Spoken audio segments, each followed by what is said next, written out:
हिंदी भवन आज बहुत उत्साह में है क्योंकि आज श्री रजत शर्मा हमारे मुख्य अतिथि थे, प्रसून जोशी हमारे उत्सव पुरुष थे और अशोक चकधर भी आए।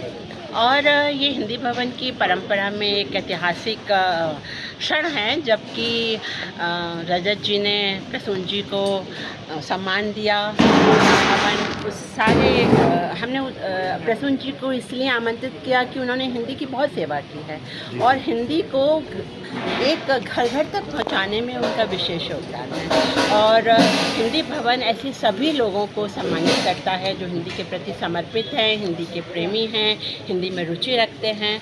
अब तक ये पुरस्कार हम हिंदी भाषी हिंदी सेवियों को देते थे। कुछ सालों से हमने इस पुरस्कार को हिंदी भाषी साहित्यकारों, पत्रकारों को देना आरंभ किया है। हम आज बहुत सच पूछो तो मुझे आज हिंदी भवन के संस्थापक पद्मश्री गोपाल प्रसाद व्यास की बहुत याद आ रही है। उन्होंने हिंदी भवन का निर्माण करके हम आने वाली पीढ़ियों के लिए किया, जहाँ हिंदी की सेवा को, हिंदी के काम को और आगे बढ़ा सकते हैं। आप कितना टाइम आपको करते हुए? ये हिंदी भवन का आरंभ तो 1962 से हुआ था। ये पुरस्कार जो आप कह रहे हैं, पुरस्कार ये 24वां पुरस्कार था हमारा। सारा आपने दिल्ली में ही था? हाँ, ये हिंदी भवन में ही हुआ, इसी मंच पे हुआ। अच्छा। हाँ, ये पुरस्कार जो है 24वां है।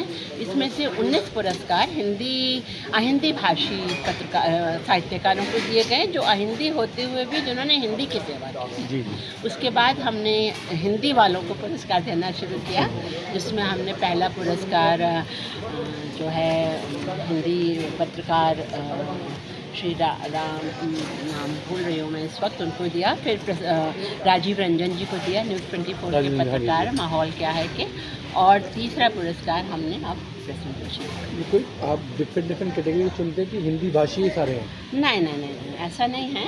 हिंदी भाषी तो अब शुरू, हमने तो बताया ना मैंने तुम्हें कि हमने हिंदी भाषियों को ही दिया था शुरू में। मलयालम, कन्नड़, तमिल, तेलुगु, कश्मीरी, उड़िया, पंजाबी, कश्मीर, सब भाषाओं को दिया था हमने। यहाँ तक कि अंतर्राष्ट्रीय भाषाओं को, जापानी के विद्वान को जो हिंदी में काम करते हैं, जो ईरान के। आपने भी बहुत कि न्यूज़ रिपोर्टर भी थे, इसमें और भी कोई फील्ड से थे?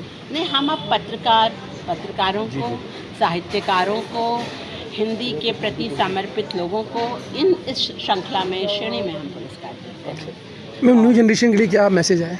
न्यू जनरेशन आए, हिंदी भवन से जुड़े, हिंदी के साथ जो हम हिंदी की घर घर पहुंचाने की मुहिम हमने चलाई है, उसमें हमारा साथ है। हमारे जैसे आपको बहुत जैनजी आपका बहुत चला हुआ है, कुछ टाइम पीछे देखा आपने जो जनता मंत्र बड़ा ही अभद्र भाषा का प्रयोग किया, उनके लिए क्या संकेत? हाँ, ये थोड़ा सा प्रधानमंत्री जी को बड़ा अभद्र भाषा का प्रयोग, उन्होंने कल रात को ट्वीट करके अपना वीडियो कॉल करके सबको माफ़ भी कर दिए।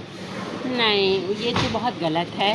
पर मुझे ऐसा, छोटे बच्चे ऐसे काम कर रहे हो? नहीं, उनको गलत सिखाया जा रहा है, भड़काया जा रहा है, कुछ उपद्रवी तत्व उनको गलत दिशा में भेज रहे हैं। मैं खुद हिंदी की प्रोफेसर रही हूँ दिल्ली विश्वविद्यालय की, और मैंने हज़ारों बच्चों को पढ़ाया है। कौन से कॉलेज में? मैं कॉलेज ऑफ वोकेशनल स्टडीज़ में मैं थी, तो वहाँ मैंने पढ़ाया। इतने हज़ारों बच्चे मेरे हाथ से निकले। बच्चे बहुत संस्कारी हैं और बच्चे के संस्कार घर से सीखते हैं, शिक्षकों से सीखते हैं। और यदि वो पथभ्रष्ट हो जाते हैं तो ये तो प्रधानमंत्री सबको एक वीडियो कॉल करके सबको माफ़ कर दिया। वो उनकी महानता है, उनकी गरिमा है। वो हमारे प्रधानमंत्री हैं, क्षमा बड़ उनको चाहिए छोटे। बहुत बहुत धन्यवाद मैम, आपके थैंक यू।